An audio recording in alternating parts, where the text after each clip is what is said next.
over unwantedly between these. And then as competitors, the partners are likely to exploit or to steal this knowledge and use it to their own advantage. And that's what we call opportunistic behavior, because they use it to their advantage to outperform the other partner. In order to deal with these tensions in coopetition and with this behavior of this opportunistic behavior, firms can draw on so-called formal and informal mechanisms. And throughout the remainder of this presentation, I will also call this IP protection or IP mechanisms, where IP stands for intellectual property. Formal mechanisms are patents, copyrights, trademarks, and design rights. Most of you have probably already heard of at least one of these. And these protect knowledge for a certain amount of time and clearly write out what they actually protect. On the other hand, you have informal mechanisms. These work a little bit differently. They're secrecy, complexity, and lead times. And they protect knowledge not by putting it on a piece of paper in writing, but rather by, for example, keeping it secret and hence not sharing it, which means nobody can steal it, by keeping it so complex that outsiders can actually not understand the knowledge and thus not steal it, or by introducing new products to a market so fast, so quickly, that by the time that somebody else would steal this knowledge, it's already outdated. And these type of mechanisms does seem very important in order to control what knowledge flows out and in order to protect knowledge, which especially in the context of risky collaborations like coopetition seems really relevant. However, the actual role of these mechanisms in coopetition remains unclear. And therefore, the first research question that my dissertation addresses is, what is the role of formal and informal IP appropriation mechanisms in coopetition? However, I also acknowledge that competitors are often not the firm's only type of partners. So usually firms work together with a mix of different types of partners at the same time. And this is what we also call an alliance portfolio. And alliance portfolios means it's usually a mix of supplier collaborations, customer collaborations, university collaborations, and competitors. And especially when at least one competitor is part of this alliance portfolio, we can also call this a coopetitive portfolio. And what makes coopetitive portfolios so special is that you have these tensions inherent to coopetition itself, but still firms at the same time have to also manage additional complexities of working together with all types of different firm or partner types simultaneously. So besides the complexities and tensions of coopetition, there's additional complexities. And that also makes make me wonder, okay, but are competitors then actually compatible with all different types of partners? So with some, there might be complementarities, but with others, it might be too complex to deal at the same time with competitors and with that specific partner. So it could potentially be harmful. However, to this point, it's unclear what combinations of partners might actually be beneficial or harmful for innovation. And therefore, the second research question that I address in my dissertation is, when companies ally with their competitors, which other types of firms should they partner with in order to enhance innovation performance? In order to address these research questions, I use data from innovation surveys or surveys that are interested in firms' innovation activities. And these are, for example, then collaborating with other firms or the use of these formal or informal mechanisms. And this survey that I use is collected within countries in the European Union every 2 years. And I specifically use the Dutch and the German version of this survey. Usually around 10,000 firms per collection year answer to the survey. However, because responding happens on a voluntary basis, it's not always the exact same set of firms that is actually replying or included in this data set. Moreover, while there's a certain baseline of questions, not always exactly the same questions additionally to this basis are included, or they might be formulated in a different way. And because I want to, of course, use as much information as possible, because I have all of this information to my disposal, I usually combine multiple years of this data together. However, because of these inconsistencies in the firms that are present and in the questions that are asked, this leads to quite unstructured data sets that I then need to clean and shape to my needs and wants. And this also leads me throughout my dissertation to use a variety of different methods in accordance with the data and the research objectives. I will not go into detail about the methods that I use, but just to give you an example, I use a generalized structural equation model, a specific type of mediation analysis, or qualitative comparative analysis. In a nutshell, using these data and methodologies, I study the role of IP protection mechanisms, and within that, knowledge spillovers, as well as coopetitive portfolios in the context of coopetition for innovation. And I will now go into detail about my specific chapters and how I specifically aim to answer these research questions. In chapter 2, I look at how firms' use of formal and informal mechanisms is related to their likelihood to engage in coopetition. And specifically here, I consider the industry characteristics of dynamic industries as well as competitive industries. Dynamic industries are industries that change very rapidly, where innovations are introduced at a fast pace. In competitive industries, for instance, there's potentially not enough customer demand. So industry players, companies have to fight in order to get customers. I find in this chapter that generally using formal mechanisms is positively related to a firm's likelihood to engage in coopetition. I also find that in dynamic industries, firms using formal mechanisms are also more likely to engage in coopetition, whereas firms using informal mechanisms are less likely to do so. And I explain these findings, which are in line with my expectations also, that formal mechanisms as such provide for firms the possibility to engage in safe coopetition because their knowledge is protected. Moreover, I argue in terms of that these different uses of these different mechanisms are related to firms' level of innovativeness. For example, using informal mechanisms, firms often draw on these in order to protect larger innovations, which means they're innovative in themselves. Hence, they are not in need to engage in coopetition in order to become more innovative. In chapter 3, I study the relationship between coopetition and innovation performance, and specifically coopetition and knowledge spillovers. And within that, I also look at the role of informal mechanisms. I find that generally coopetition is beneficial for innovation performance, which is then in line with this value creation aspect of coopetition. Moreover, I also find that coopetition is beneficial for knowledge spillovers, which makes sense because when collaborating, firms open up and they share knowledge together, again, in line with the value creation aspect. However, I observe that informal mechanisms negatively affect this relationship. And here, in line with expectations, I argue that using these informal mechanisms, so keeping knowledge secret, for example, signals a certain level of distrust. So it means, why, as a firm, am I needing to keep my knowledge secret if I trust my partner? And therefore, this has a negative effect on the knowledge sharing within coopetition. Moreover, for coopetition and the general effect on innovation performance, I find also that knowledge spillovers actually account for about 50% of this positive effect of coopetition on innovation. So while there's also other mechanisms like cost and risk sharing, knowledge spillovers seem to be quite an essential one. In chapter 4, I then zoom out a little bit and use a rather exploratory approach to assess the effect of these different coopetitive portfolio configurations on innovation. So rather than just looking at coopetition on its own, I now also take into account the different relationships that firms might have beyond that. In general, I find that various different combinations of partners can help firms enhance their innovation performance. So every firm could benefit from a different type of portfolio. Means there's not just one perfect portfolio to have for innovation.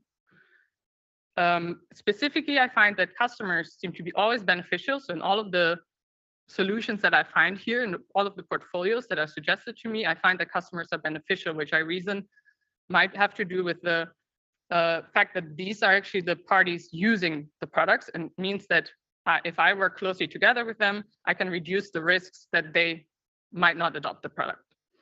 Furthermore, I find that universities in these portfolios might actually be harmful for innovation unless they are combined with suppliers. And I reason that the knowledge created at universities is usually very novel, very in-depth and very detailed.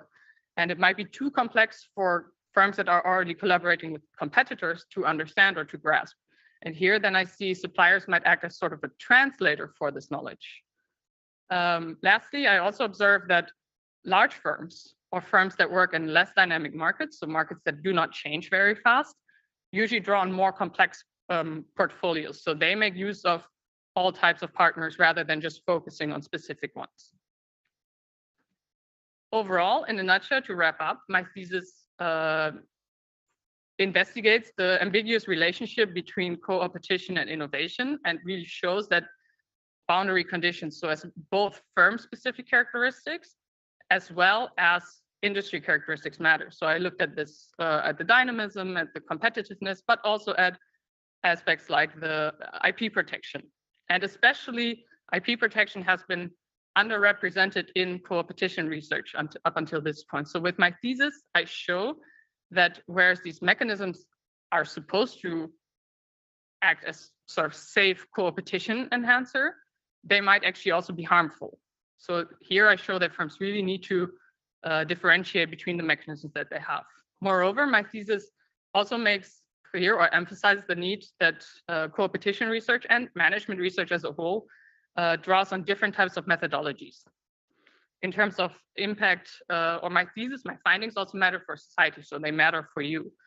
Here I show that, again, firm and industry characteristics matter. Firms or strategic decision makers in firms need to take into account and assess their internal as well as external factors and aspects when facing the decision whether or not to engage in co-opetition.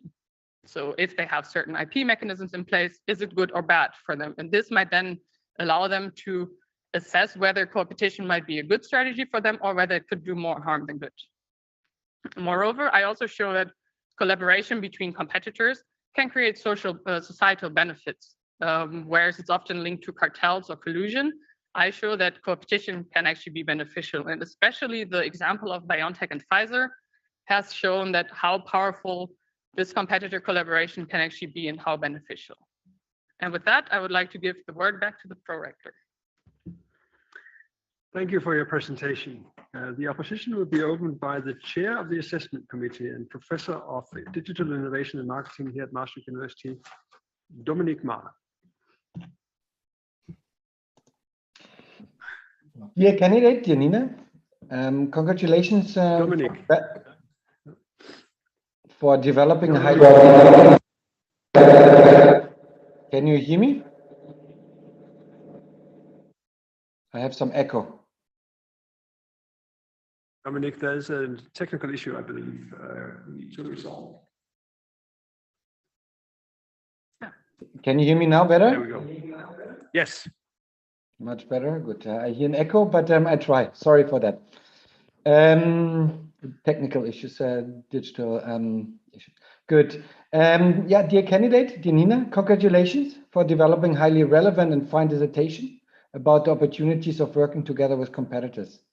And I think it's great to see also that the quality of the dissertation is definitely recognized also because it paved also the way for your future in academia and finding a very good job as an assistant professor. Congratulations to you, but also your entire supervisory team.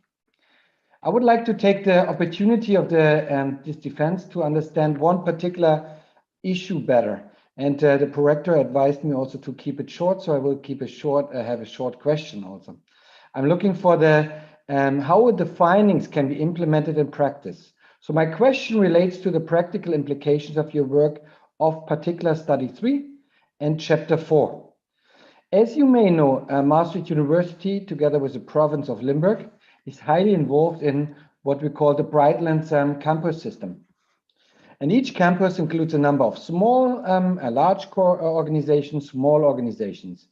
And the campus organization is actually responsible for organizing various activities and structures, for instance, to foster knowledge spillover and, of course, to foster ultimately innovation.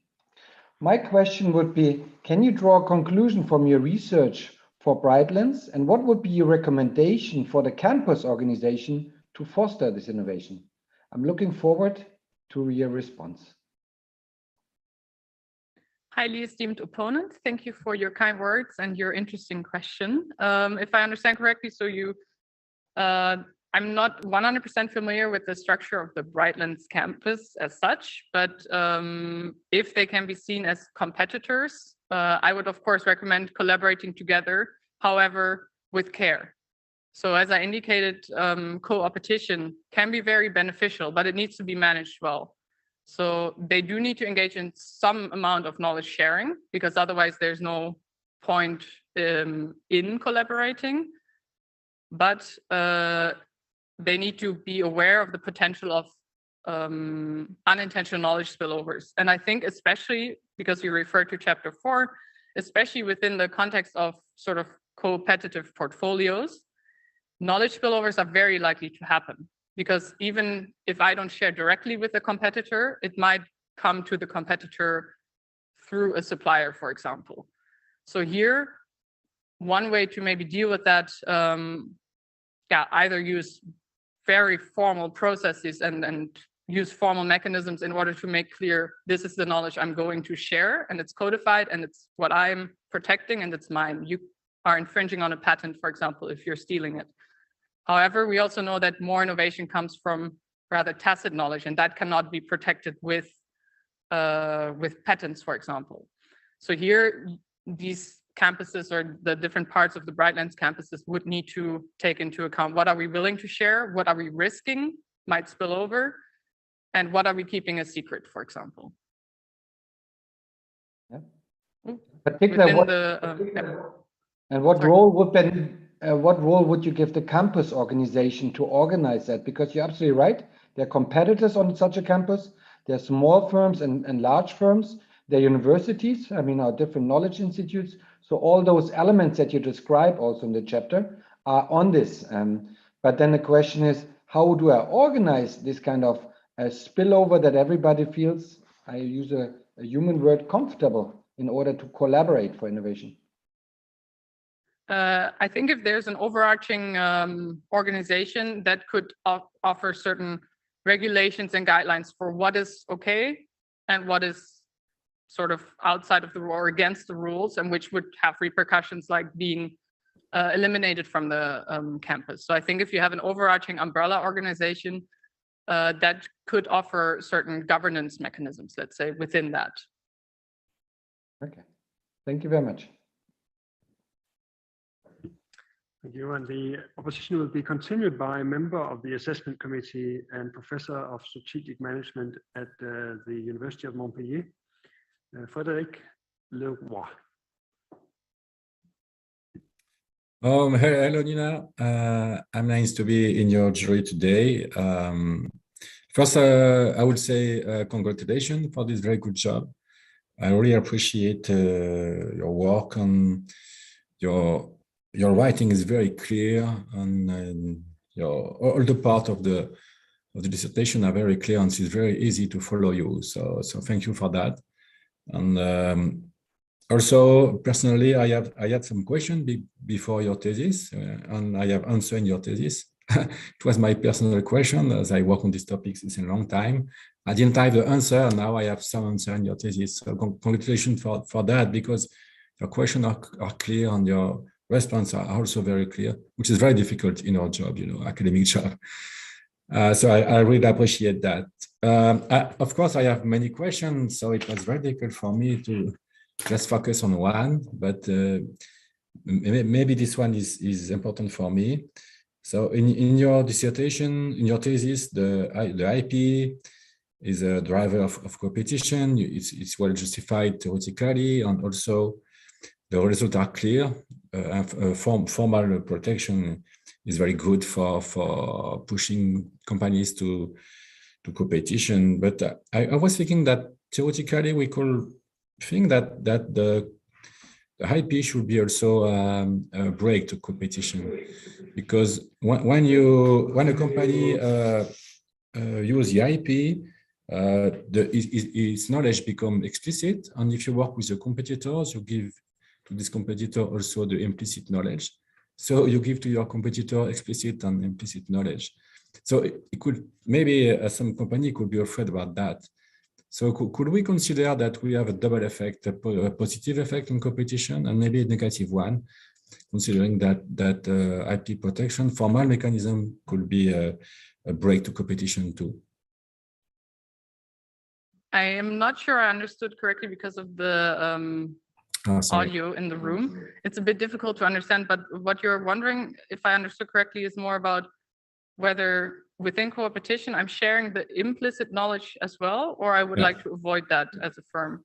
Now, first, when you use the IP, your knowledge become explicit. Okay, so the competitors have access to the explicit knowledge, and when you work with him, as you have command team, you give to the competitor also the implicit knowledge. You know, you give him both explicit and implicit knowledge. So it could be a good gift for this competitor. You know, so maybe some company could be afraid of that. Yes, I think that is a very big issue or an aspect underlying to these tensions, actually, that you're opening up your process, your firm for a competitor to gain access to your knowledge. And of course, this is not only explicit knowledge, which could be protected with patents, for instance, so legally protected, and it's very clear the rules of what can happen with it and what not. But of course, employees, they talk, for instance, right? So the implicit knowledge indeed might spill over as well. And I think especially these informal mechanisms would be a way to protect this knowledge. Many companies work with non-disclosure agreements, so in order to keep knowledge secret. So especially these informal mechanisms can be linked to this tacit, implicit knowledge in order to protect that. So you would have to draw more on keeping things secret or making it very complex, that even though you are opening up to a competitor, it is very difficult for them to understand your very tacit core knowledge, so they cannot steal it. So you will have to, co-opetition requires some amount of sharing, of course, because it's a part of the collaboration. And as I explained, this is part of the value creation part of it. But I think indeed that firms would then draw on these informal mechanisms in order to protect their tacit, implicit core knowledge. However, then we also see that that might actually be harmful because it could signal distrust within this collaboration. So then that might again actually be decreasing the benefits to be derived from competing in the first place. Okay, thank you for your response. I have another question linked to this one, but maybe I will wait, and if we have time, I will have the opportunity to ask you another question. Thank you very much. Thank you, Frederick. The opposition will be continued by a member of the assessment committee and professor of international corporate strategy here at Maastricht University, but also professor of strategy at the Karthaus University of Leuven, René Bilderbos. Yes, thank you. We are no longer Catholic formally. Oh, it doesn't matter really. It's KU Leuven. That's all. It doesn't matter. Okay, dear candidate, dear Nina, also my congratulations on the completion of this nice dissertation. Although the prorector asked us to be brief on the praise, I do want to mention two things, what I liked particularly in the thesis. One is that you pick your methods to match your research questions and use a variety of methods that are useful for the questions at hand. That's a nice characteristic of the thesis. And second, you have a quite elaborate concluding chapter in which you look at the difference between the chapters and try to see what is actually greater than the sum of its parts. No, so you try to elaborate more on the entire contribution of the thesis. You don't see that so often in thesis. Often they just have 3 chapters put together. Having said that, I have to ask, of course, a question, and I have some questions. I will focus on one question or one comment maybe that I also made in the earlier round when I looked at the manuscript. And that has to do with chapter 2, where you posit that firms that use formal IP are less innovative, or let's say more engaged in incremental and less engaged in radical innovations, and that is probably the reason why they are more likely to engage in co-opetition. So on page 32, you mentioned this. We therefore consider firms using formal mechanisms as less innovative and hence in need for a co-opetition partner. And you also conclude this, so it's an important point in the chapter. On page 65, you say, we reason that the appropriation mechanism can be seen as proxies for firms' innovativeness. But I would like to challenge that assumption. And I have 3 reasons why I would like to challenge this.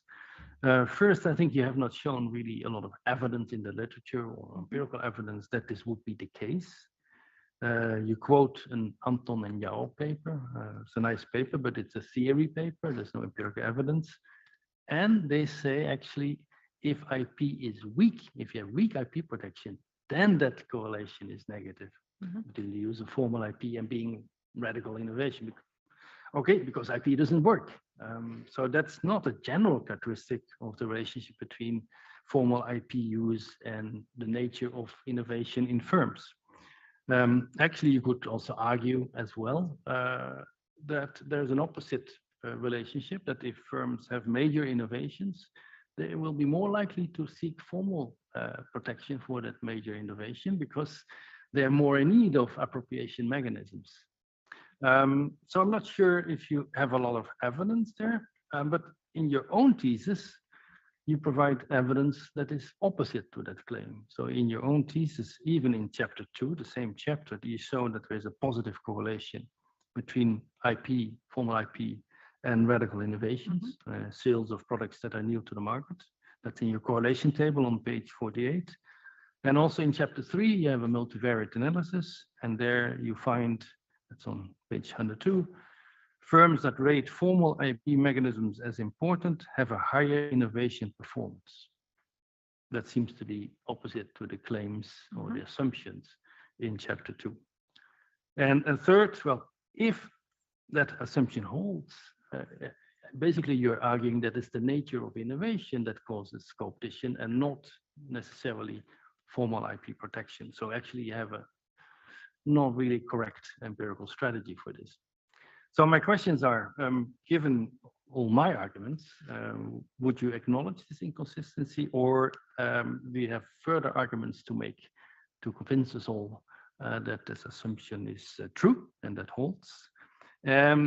Would you maybe have some ideas to adjust your empirical strategy of chapter 2 to take into account both the nature of innovation and formal IP, rather than putting this into one big box? Highly esteemed opponent, thank you for your kind words and also for your challenging question. Because patents, if we speak of formal IP, for example, as patents, they are, I think, have been part of a large discussion for years already, whether they actually really measure innovation or not. I think generally, I also draw a lot of the work in this chapter of Bronwyn Hall, 2014. And in this chapter, Bronwyn Hall et al., they make clear, or they claim, and it's a lot of it's a study that really investigates firms' use of formal and informal IP protection and in what cases they use it. And Bronwyn Hall et al., they very much link informal mechanisms to large innovations, so to these tacit innovation, to these radical innovations. Whereas then they link these formal rather to these small incremental ones. So I followed more of this line of reasoning. I also believe that patents, purely because a firm applies for a patent, it does not mean that it actually has a very novel idea or aspect to protect. So we also know there's a lot of evidence of firms building patent thickets or using patents to block other firms, but they don't actually patent the actual core idea, because that's then protected with secrecy, for example. But they build a fence around what they actually want to protect. And then you would wonder, does then having a lot of patents, for example, really mean they're very innovative? Or would it just be a strategic tool that they use, that's at their disposal? And that's more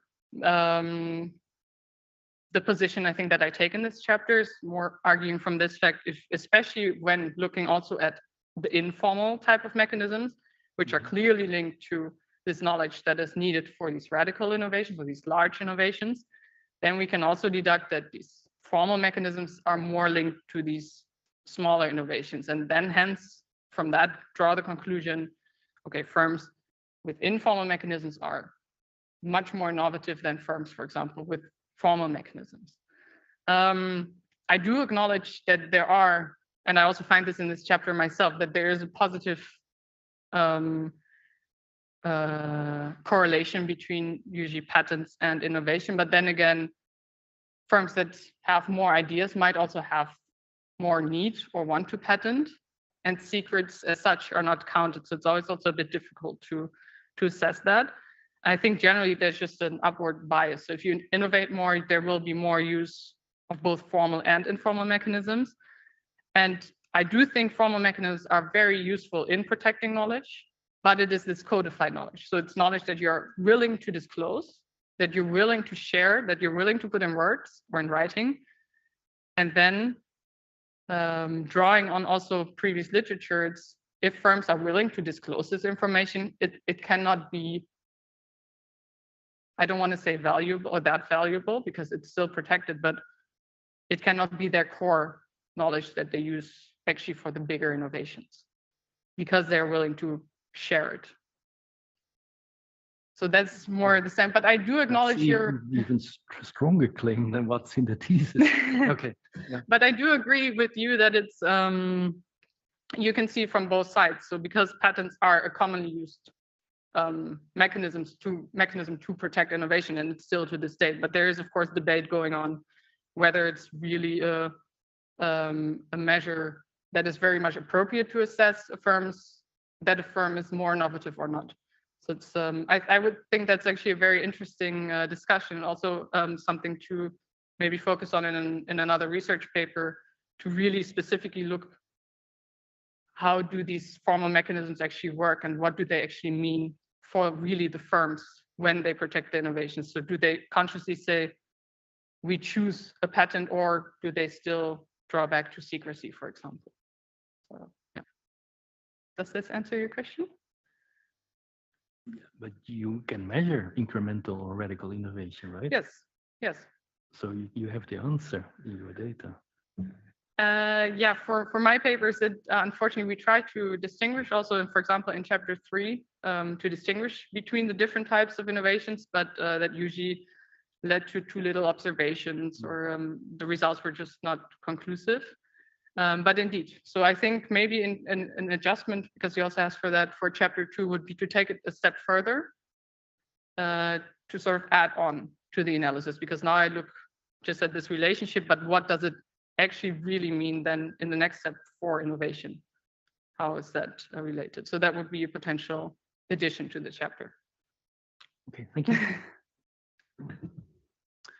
And the opposition will be continued by a member of the assessment committee and associate professor of innovation and strategy at the University of Groningen, Isabel Estrada Vaquero.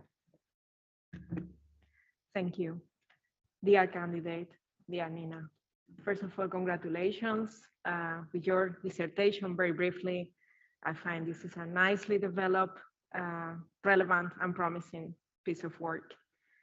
I would like to discuss with you about chapter 3, which focuses on informal protection mechanisms.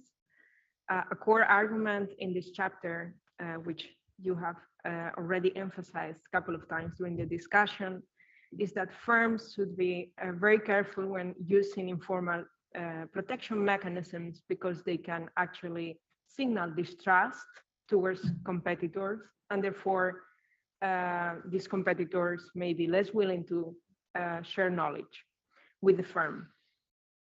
Overall, this argument makes sense to me, looking at the literature on knowledge flows and reciprocity. But I was surprised that you specifically linked this mechanism to the context of co-opetition specifically, and to the informal nature of this mechanism. So what I would like to discuss with you is how is this mechanism of signaling distrust unique to the context of co-opetition and unique to the informal versus formal nature of the protection mechanisms. Thank you. Dear esteemed opponent, thank you very much for your kind words and for your question, to discuss a bit about the informal mechanisms, or why then this distrust is so unique to co-opetition, or maybe not. I don't think it's that the concept of distrust is uniquely applicable to co-opetition. I think trust is very important in all types of collaboration agreements. I think it was Gulati somewhere in the 90s that wrote a paper really about collaboration and trust within R&D collaboration. But I do think that especially in co-opetition, because it's this risky type of collaboration, because you have this paradox between opening up to another firm, but this firm at the same time being a party that really tries to outperform you.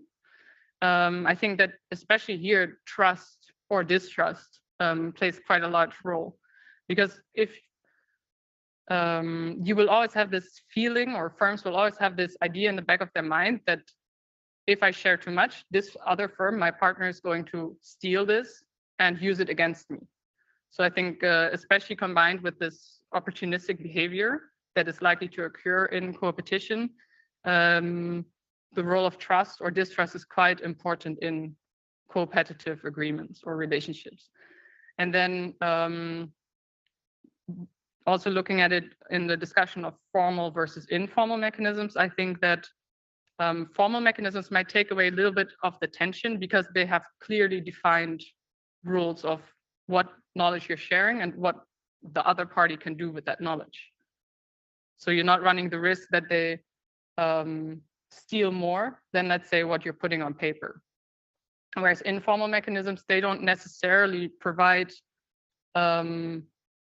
legal protection. I know in the Netherlands, we have trade secret laws, for example, as well, but it's very difficult to, of course, prove who had the knowledge first, where it came from, and also very, I think, cost intensive to go against infringement of implicit or tacit knowledge, for example, so of these informal mechanisms.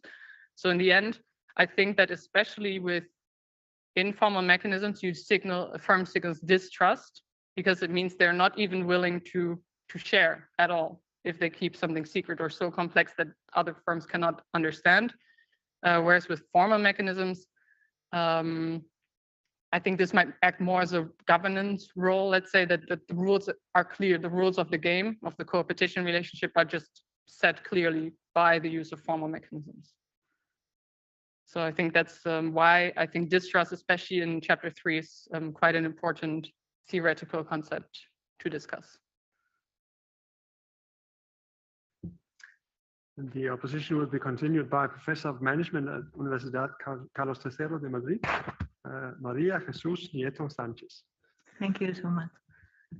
First of all, I want to congratulate the candidate and, of course, the supervisor, Professor Lettery and Loskin, and thank for the opportunity to be part of this committee. It's really a pleasure for me to stay here today and for giving the opportunity to read these good bits of research in this dissertation.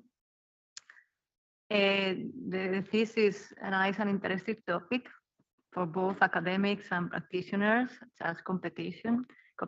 And after reading it, I have different questions, a lot of comments to discuss, but I am going to focus on issues related to chapter 3 also. Specifically on the relationship analyzing hypothesis 1, which says engaging competition is positively related to incoming knowledge spillover from competitors. And I wonder about the causality behind this relationship. I guess if could exist a reverse causality, if the hypothesis is looking for an endogenous relationship. I mean, in theoretical terms, I really don't know how the direction of the causality is in this relationship. In fact, the importance, the frame assigned to the information sources from competitors could be the explanation of the decision to collaborate with them. At least I thought that. Could this importance that frame declares to be the explanation to Coopetitive? And in empirical terms, I wonder if you have considered the potential endogeneity problem in this empirical analysis. If I interpret it correctly, the variables are introduced in contemporary terms, you are measuring incoming knowledge flows with the response of the firm. The dependent and independent variables are measured at the same time in the same year, right? And I'm not sure that you are capturing the effect, the direction that you are postulating in hypothesis 1. In some, I wonder if you have looked at the endogeneity problem and otherwise how to deal with it in some way, if you are thinking about that. Thank you. Highly esteemed opponent, thank you for your kind words and your interesting question about the causality and the potential endogeneity issues. That is, of course, something that is, I think, always present in all of our work, or not all of our minds when we do research. Knowledge spillovers could act, I think, as a incentive to engage in coopetition. That is correct.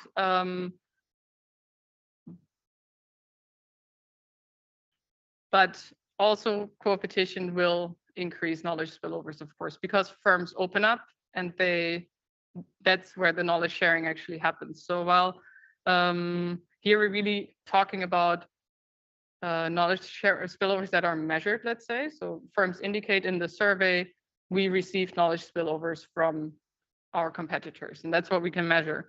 Whereas maybe if you would consider in terms of the causality aspect that on the other hand, knowledge spillovers might act as sort of an incentive. Would knowledge spillovers then already be measured or not? So it's I see the issue, because this is something that I think we've also with the co-authors have really been thinking about doing or talking about. So that's also why generally in the hypothesis, I think we talk about a relationship. So generally we don't impose the causality at this point, but of course afterwards we have to interpret sort of what do we observe. And here we chose to walk down the path of, okay, we have coopetition, and we reason from the point that coopetition means firms partner up, so they open up and then they share knowledge with each other. And that's how we then deduce in the end this way of causation, let's say. But I agree, it's a very very difficult and prevalent topic in this work, and in general with the endogeneity. With the chapter itself, I tried to generally address it in a way that I included, for example, at some point a lag dependent variable. There was more, but that was in the terms of the whole model, so innovation performance, in order to address this a little bit. I did not do that with the knowledge spillover specifically. The only thing that I could imagine, and I'm not 100% sure about how the question is exactly formulated in terms of for the knowledge spillovers in the survey, but the collaboration questions always deal with a time frame of 2 years. So let's say the survey in 2010 is sent out to firms. It asks them, between 2008 and 10, did you collaborate? So you would have sort of a time aspect in that a firm might have collaborated in 2008 and have knowledge spillovers in 2010. But I cannot measure that specifically, and I did not do that in that chapter. So, but it's a very important point, I think, and something very important to think about, I think also within the whole of the dissertation. Yeah. The opposition will be continued by a professor of strategic management at the Vrije Universiteit Amsterdam, Brian Chemkes. Dear candidate, dear Nina, congratulations with this great accomplishment. And always, academics, we always look for the details. But what I also like when I read dissertations is, do they make me think? And then when I started to read your dissertation, I got intrigued, interested, and then basically I got these mind games. And one of these mind games, I want to, well, have a conversation with you about that. So if you look at your dissertation, it's about the past of coopetition. You started somewhere in the Roman Empire, talking about the guilds. It's a little bit about the present, Brandenburger Analysis, 1896, you refer to that. And basically you position your work in based on data collected somewhere in 2016, 19. So let's assume it's also about the present. The question then in my mind is this work about the future? And you can imagine that my answer would be no, and I would like to challenge you on that. And I have essentially three arguments for that. So in your definition of co-opetition, you talk about collaboration between two rival firms. And in my view, in today's complex and dynamic world, that is old school thinking, in the sense that, for example, ecosystem logics are really relevant also for innovation.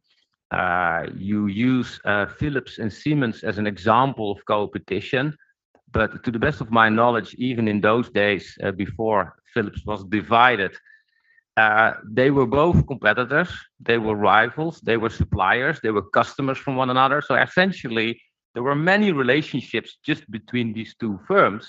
And in today's world, these firms are collaborating with many more firms. So how does that fit then with the definition? My second argument relates to the industry. If you look at the examples I already gave, but also your most recent example, BioNTech and Pfizer, I think it can be defended that these two firms are not in the same industry. As part of the vaccine development, BioNTech delivered and developed the platform for mRNA technology, whereas Pfizer has been part of developing applications based on that platform. And as such, they serve different customers, they operate in different industries, even though some academics say, based on an SIC code, yes, they're in.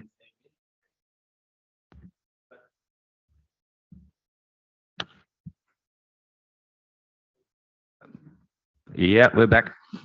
So essentially, I do think that in the future, these industry boundaries are becoming irrelevant.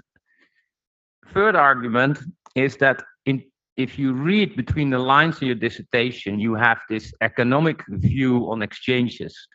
Even though you don't explicitly mention TCE, it's in there, hidden opportunistic behavior, and we need to protect ourselves. While in a modern collaborative world, it's not about ownership of knowledge or properties, it's about having access to properties and knowledge. And I think if you look at high-tech companies that collect a lot of data, nobody wants that data or ownership, they only want access. So again, that's another logic which I think undermines your narrow definition of co-opetition.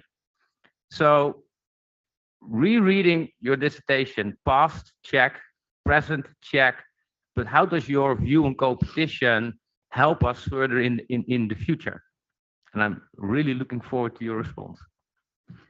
Highly esteemed opponent, thank you for your kind words and also your challenging question. And I'm going to try to answer it in the three parts that you also asked it in. I think in terms of future value, let's say, of my dissertation for ecosystems, I think it will be an addition to the knowledge that we have. But indeed, and I already tried a little bit to take this step back and also take into account other types of collaborations in chapter 4. And I think in the future, you could use the findings of my dissertation and take them to the ecosystem level, because as you say, and I agree with that firms are not necessarily only pure competitors anymore, but they might be collaborating or be suppliers to each other. If you, for example, also look at Apple and Samsung that are competitors, but also suppliers to each other.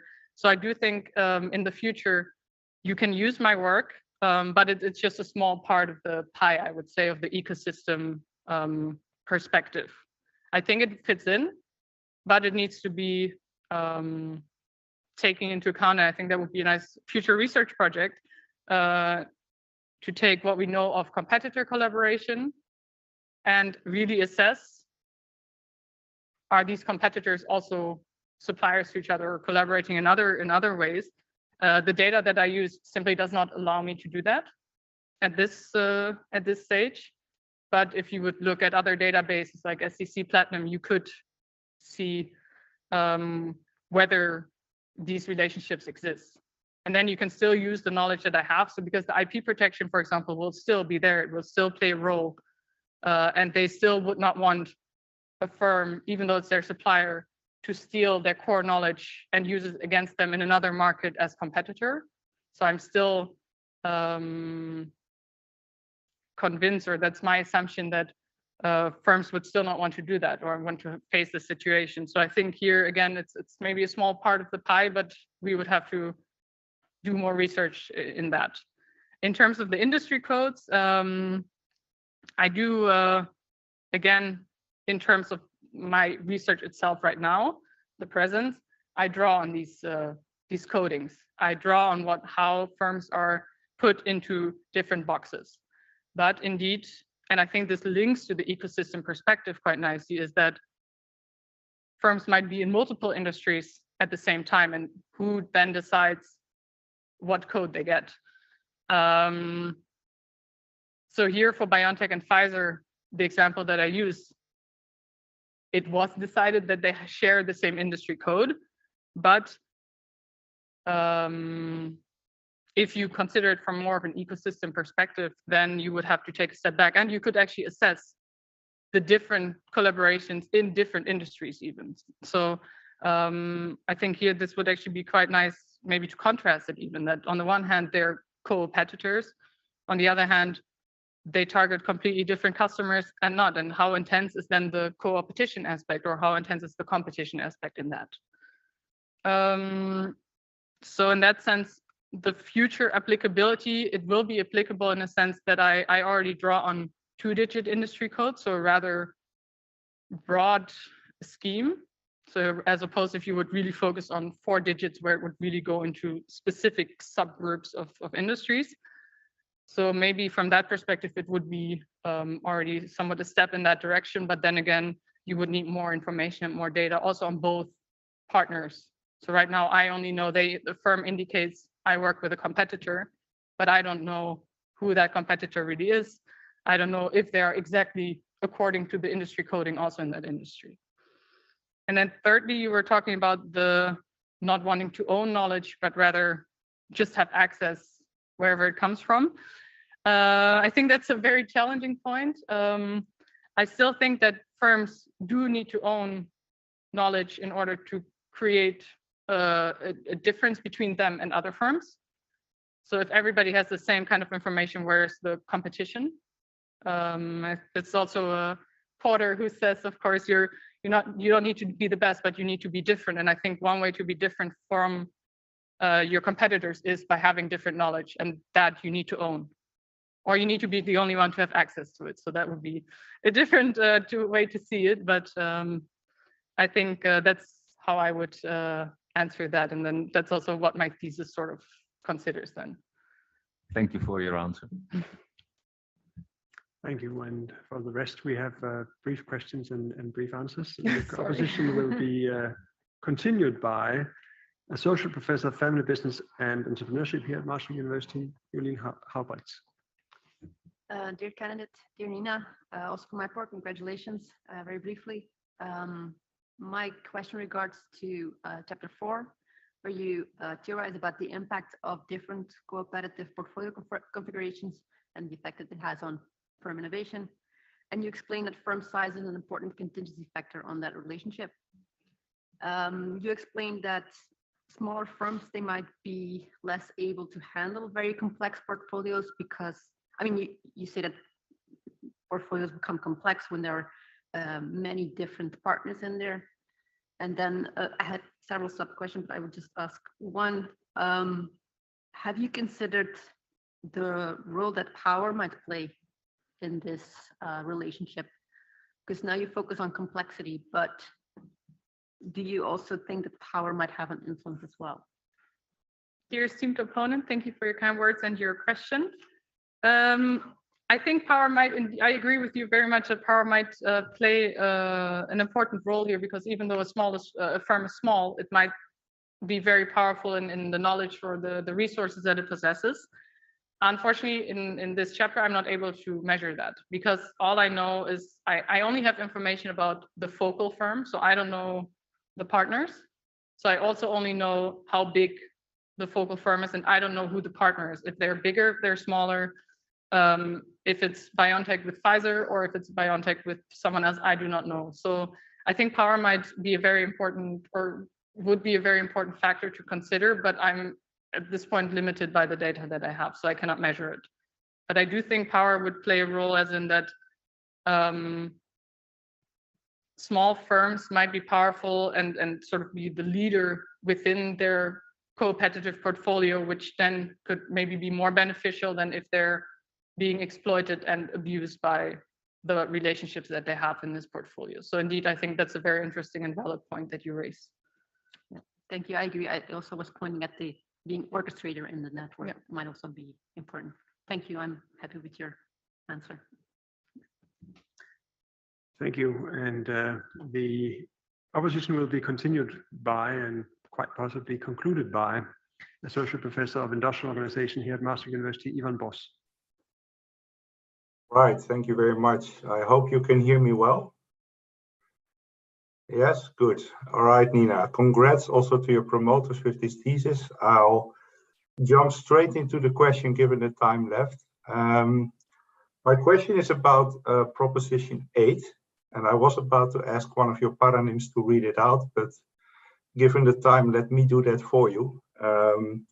So proposition 8, you write, contrary to common belief that collaboration between competitors leads to collusion and disadvantages for the public, society can actually benefit from co-opetition. And you also mentioned it in your presentation at the end. Well, I don't have much time to elaborate here, but I wonder, is there any compelling evidence, preferably empirical evidence or studies that can back up this claim? And the reason I'm saying this is that we know that those collaborations may indeed lead to collusion, and that collusion can create lots of damages. So the cost side is kind of, well, reported quite well in studies. I'm not so sure about the benefits, so maybe you can shed light on that. Esteemed opponent, thank you for your interesting and also actually challenging question, because this proposition came into existence more from actually when I was telling people about my research, and they were like, but competitors collaborating, that cannot be good. And then I looked a little bit, I have to say I'm not an expert in collusion and cartel literature. You're much more of an expert in that. But let me think about this. I don't have empirical evidence for it at this point. I cannot tell you exactly the empirical evidence. It was more from the perspective that collusion often leads to, for example, price fixing, which is at disadvantage for society usually, because it means that firms push up prices because they sit together and discuss, we can charge 10 instead of €5 for this product. And the customer or society has to deal with it. And the point I would like to make, and I also want to make with my dissertation, also in my presentation, is that co-opetition should have the societal welfare or benefit in mind when firms collaborate. It might be dangerous for firms to do so, but in essence, the goal should be innovation, and innovation should be good for society. I don't know if they're still here, but and here then opposing that to collusion would be that collusion would have a negative effect on society. And again, I'm not an expert in detail in these studies, but that's at least also from talking to other researchers in this field is the idea that I got, that, for example, price fixing would be one of the main aspects why firms collude. And that is, of course, a disadvantage then to society. All right, thank you very much.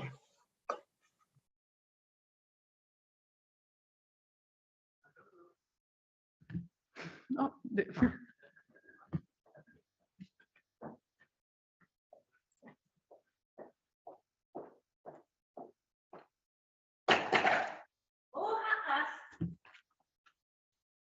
Dear Karthaus, the time appointed for defending your thesis has passed. The degree committee will now withdraw to discuss the quality of your thesis and of your defense. I request that you and your company await the results of our deliberations and our return in this room.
Bei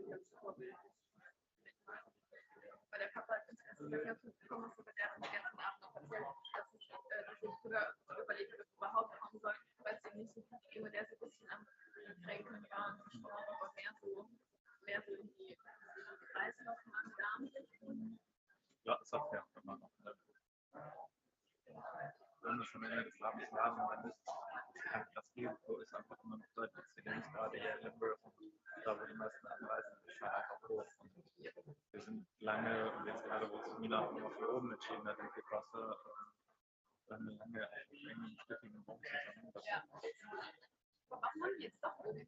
Ich dachte irgendwie, die haben umgebaut, oder? Ja, sie haben auch oben renoviert. Die hatten halt keine Chance, das oben Prozent zu sehen, als wir da waren, weil da war gestern nicht was gefüllt. Mhm. Ja, oder ist auf jeden Fall die Wand. Nee, haben Sie das Sehr gut. gut.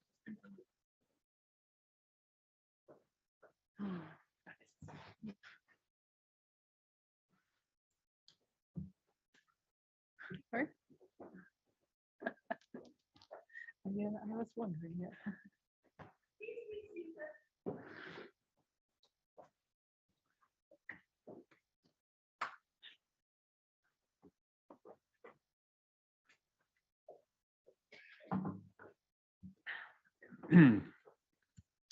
Nina Karthaus, the degree committee here present has assessed the quality of your thesis and of your defense in view of its positive verdict, and taking into account your previous qualifications, the degree committee has decided to grant you the degree of doctor.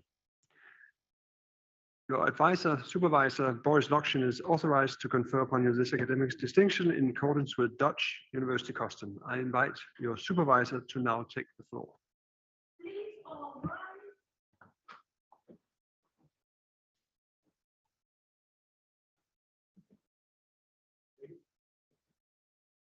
Do you promise to work in accordance with the principles of scientific integrity at all times, to be careful and honest, transparent, independent, and responsible? I do.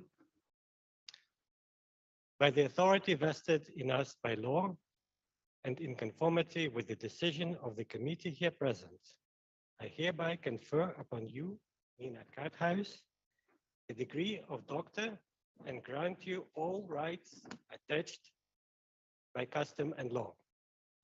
As evidence of this, I now present you with the degree certificate signed by the rector, the secretary, and the other members of the committee, and affixed with the official seal of the university.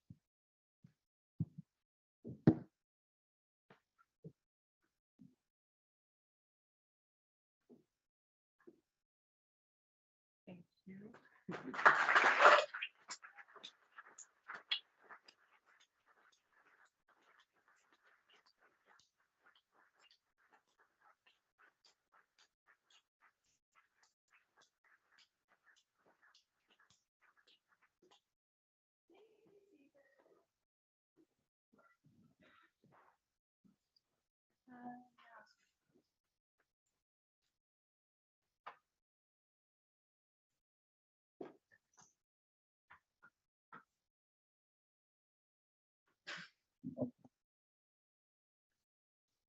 Now it's my time. Dear Nina, let me first of all also congratulate you, Sean, your parents, family, and friends with the academic degree you have obtained today. This moment of life is very special and typically occurs only once. It is so nice that to a large extent this event is now on campus. The pandemic unfortunately made it necessary many defenses to be online. And fortunately, your defense could be organized in Maastricht, while some people attend in virtual space, but most are here. And it is so nice to see this big crowd. I know this is a day you have been looking forward to for quite some time. You received this doctoral degree on a beautiful day in spring 2022. And by now we know each other for quite some time. It must have been around the time that you applied for the research master that we first met. Back then, I would be present at the Master Open Days to explain the business research program and try to make prospective students enthusiastic. The program typically attracts very few students, but I do not remember having ever met a student being so happy with what the program would offer to you. Since that moment, we have met quite a lot, I think, and you also followed my course in alliances, mergers, and acquisitions for the research master. I remember you really liked that course, and it made you enthusiastic about the phenomenon of alliance formation. You decided to pursue a PhD on that topic, and slowly the project started to get shape. And in the meanwhile, also Boris Lokshin got connected to you. And around that time, we started off the project, the three of us. You would investigate the subject of co-opetition. And by this time today, after your defense, we all know what the subject entails.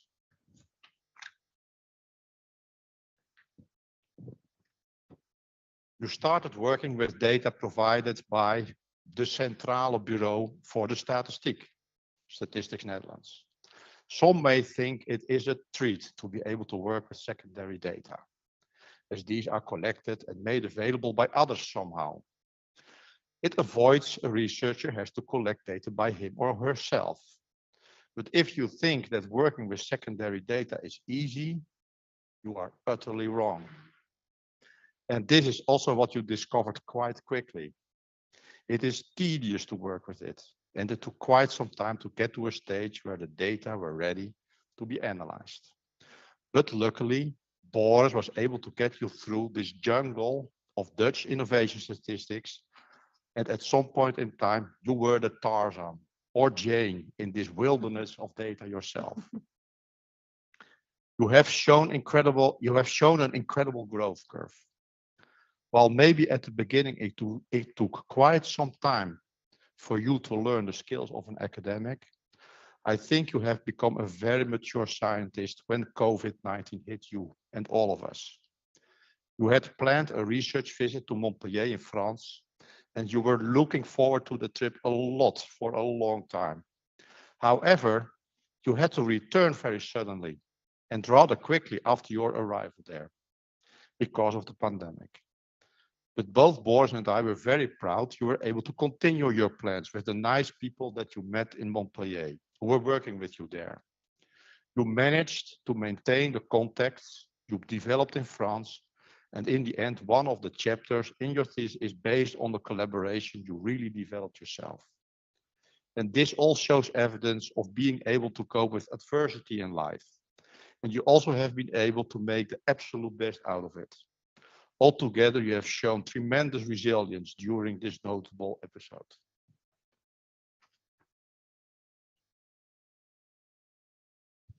You now work and live in Amsterdam together with Sean.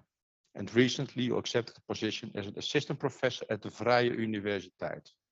Actually, both you and Sean work at the VU. I'm sure you both will find your way in academia and also in the capital city of the Netherlands. Last week, you told me you are going to play soccer again, which is one of your passions in life. It is so nice to be able to do such outdoor activities with other people nearby. Now COVID-19 is slowly becoming less of a problem. You have some more passions. And based on that, I would also like to make one recommendation. Your other passion is that you really like to talk. Once you start, it can be difficult to interfere. Also, during the mock session last week, for practicing this defense, I had to remind you of that and that you need to be to the point. I would recommend you do not become the captain of your soccer team. I could foresee you would have endless discussions with the referee, which could take ages. And to compensate for that, a lot of extra time would have to be added to the game to have an effective playing time of 90 minutes. When you are the captain, my estimate is that 50 minutes extra time is going to be the minimum to be expected, which is outrageous. Of course, I'm kidding a bit here, but being to the point has not been one of your strengths. I've observed over the years. Please do not take this critique too seriously. It has been a real pleasure to have you around at the department. You hardly ever complained, maybe only a bit towards the end of the PhD trajectory, when you really wanted to finish. Apart from that, you are a very pleasant and optimistic colleague to have around.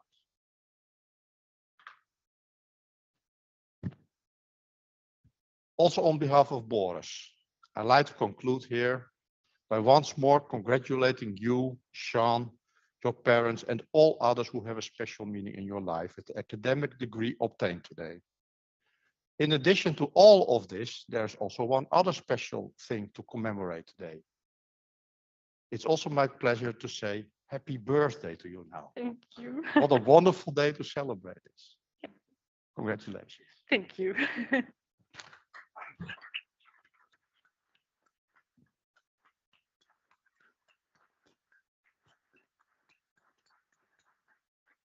Thank you, Professor Lettery. Dear Dr. Karthaus, also on behalf of the Board of Deans, I congratulate you with the honor that you have acquired. And by this, I declare this academic ceremony over. And you should think it was over now, but it's not quite. So, dear audience, thank you for your patience with us. We'll now arrange none less than 2 photo shoots, one in this room and one at the end of the stairs. But those of you who do not want to shoot photos can please move to the refter, and some of the locals will know where that is.